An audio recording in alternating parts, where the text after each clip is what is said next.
Good day, kids! How are you? I am Sir Kim, and welcome to our math class. Last week pinag-aralan natin ang data involving two variables. Ano nga ulit ang isang graph?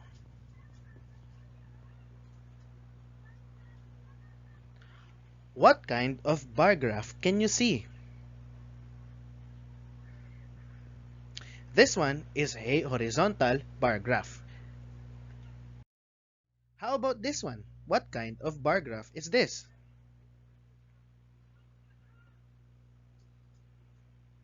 This one is called a vertical bar graph. This week, ang pag-aaral natin ay routine and non-routine problems using data presented in graphs.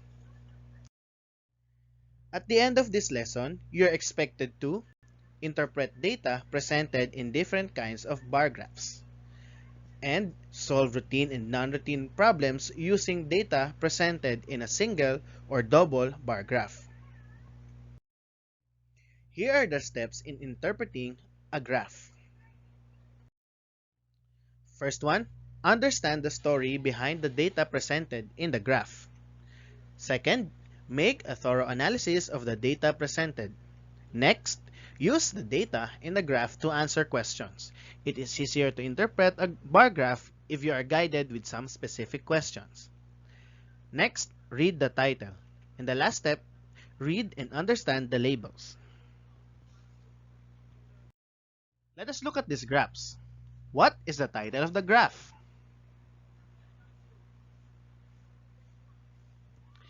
Sa vertical bar graph, what information is placed in the horizontal axis?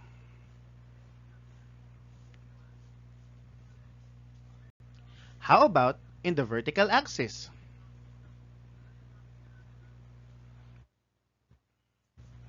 Sa horizontal bar graph, anong information ang makikita sa horizontal axis?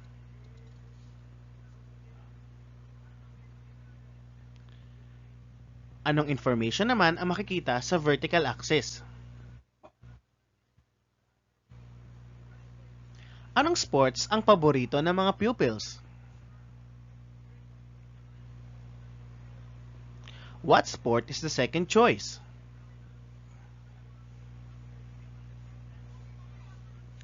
How many more pupils like basketball than soccer?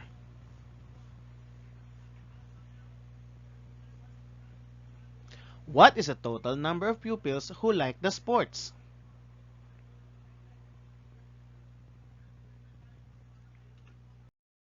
Sa pagsusolve ng problem involving graphs, there are four things to remember.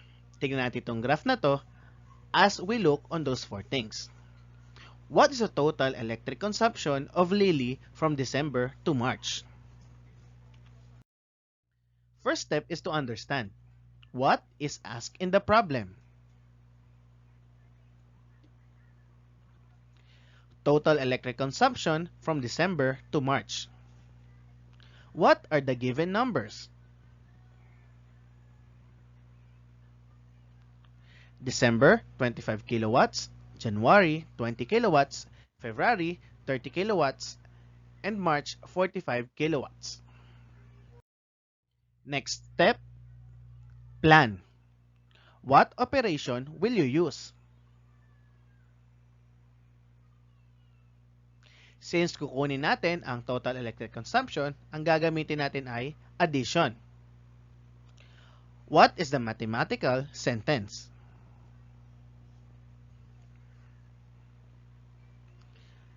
25 plus 20 plus 30 plus 45 equals n. Next step is to solve. What is the answer to the problem? I-add lang natin yung mga given kanina. Pag inad natin ang 25, 20, 30, at 45, ang magiging sagot natin is 120. The last step, check and look back. How can we check that our answer is correct?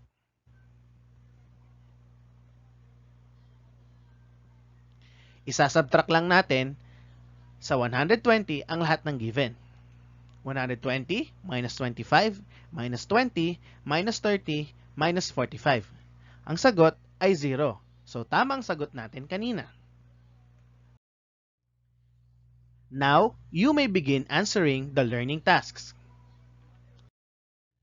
Learning task number 1. Read and understand the data in the bar graph. Choose the letter of the correct answer. Learning task number 3. Read and interpret the graph. Answer the questions that follow on your paper.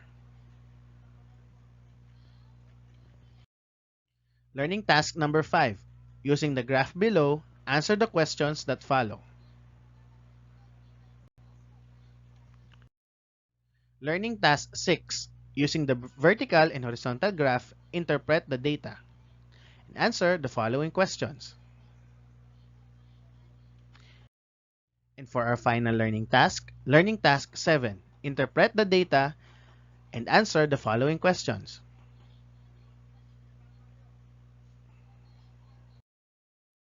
I hope that you understood our lesson for this week. See you again next week here in our math class.